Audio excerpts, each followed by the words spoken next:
कुछ भी करने से पहले सोचें। एक युवक ने शादी के कुछ साल बाद पिता से कहा कि वह विदेश जाकर व्यापार करना चाहता है। पिता ने उसकी मंजूरी दे दी। युवक अपने माँ बाप और गर्भवती पत्नी को छोड़कर व्यापार करने विदेश चला गया। उसने विदेश में कड़ी मेहनत की और धन कमाया और वह बहुत अमीर सेठ बन गया। लगभग 10 वर्ष धन कमाने में बीत गए तो उसे वापस घर लौटने की इच्छा हुई। पत्नी को पत्र लिखकर उसने आने की सूचना दी और जहाज में बैठ गया। वह सेठ कुछ दिनों बाद अपने नगर पहुंचा। नगर के एक चौराहे पर ही उसने देखा कि एक व्यक्ति एक बोर्ड के साथ खड़ा था। उस बोर्ड पर उसने लिख रखा था, बेशकीमती ज्ञान के सूत्र बेच रहा हूँ। तो सेठ बोला, ठीक है, एक सूत्र मुझे भी दे दो। वह आदमी बोला, मेरे हर ज्ञान सूत्र की कीमत 150 स्वर्ण मुद्राएं है। सेठ को यह सौदा महंगा तो लगा, लेकिन उसने एक ज्ञान सूत्र खरीद लिया। उस व्यक्ति ने सेठ को ज्ञान का सूत्र दिया, कोई भी कार्य करने से पहले 3 मिनट रुककर सोच लेना। सेठ ने वह सूत्र अपनी डायरी में लिख लिया। सेठ को अपने घर पहुंचते पहुंचते रात हो गई।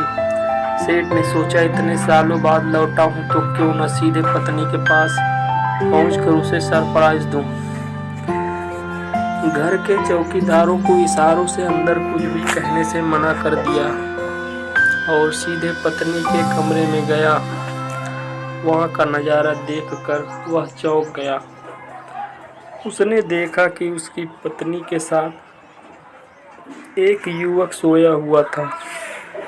यह देखकर सेठ गुस्से से आग बबूला हो गया। वह सोचने लगा कि मैं परदेश में उसकी चिंता करता रहा और यह यहाँ अन्य पुरुष के साथ सो रही है। आज मैं इन दोनों को जिंदा नहीं छोड़ूंगा। वह गुस्से से अपनी तलवार निकालकर दोनों पर वार करने ही जा रहा था। इतने में उसने 150 स्वर्ण मुद्राओं के बदले जो ज्ञान सूत्र खरीदा था उसकी याद आ गई कि कुछ भी कार्य करने से पहले 3 मिनट सोच लें। वह 3 मिनट सोचने के लिए रुका। उसने तलवार वापस पीछे हटाई, लेकिन वो किसी बर्तन से टकरा गई। बर्तन के गिरने की आवाज़ से पत्नी की नींद खुल गई। आँख खोलते ही उसने अपने सामने अपने पति को देखा तो वह बहुत खुश हो गई और बोली, आपके बिना जीवन सूना सूना था। इंतज़ार में इतने वर्ष कैसे निकले यह मैं ही जानती हूँ। पत्नी ने इतना बोलकर पास सोए हुए युवक को उठाते हुए बोली, बेटा उठ जा, तेरे पिताजी आए हैं। युवक उठकर जैसे ही पिता को प्रणाम करने को झुका तो माथे की पगड़ी सेठ के पैरों में गिर गई। उसके लंबे लंबे बाल बिखर गए। सेठ की पत्नी ने कहा, यह आपकी बेटी है, इसके सम्मान को कोई आँच न आए, इसलिए मैंने इसे बचपन से ही पुत्र के समान पालन पोषण और संस्कार दिए हैं।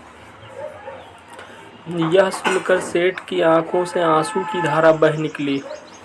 उसने पत्नी और बेटे को गले लगा लिया और सोचने लगा, यदि आज मैंने उस ज्ञान सूत्र पर अमल नहीं किया होता तो आवेश में आकर कितना अनर्थ हो जाता। मेरे हाथों से मेरा ही निर्दोष परिवार खत्म हो जाता। दोस्तों, इस कहानी से यही शिक्षा मिलती है कि जल्दबाजी में आकर कोई निर्णय ना लेवे, क्योंकि जब हम आवेश में होते हैं तो हमें अच्छे बुरे का ख्याल नहीं रहता है। इसलिए गुस्सा होने की स्थिति में कोई भी निर्णय ना ले, कुछ देर रुकें और दिमाग ठंडा होने दें और फिर सोचें कि क्या सही है क्या गलत है। दोस्तों, कहानी पसंद आई हो तो लाइक और सब्सक्राइब करें।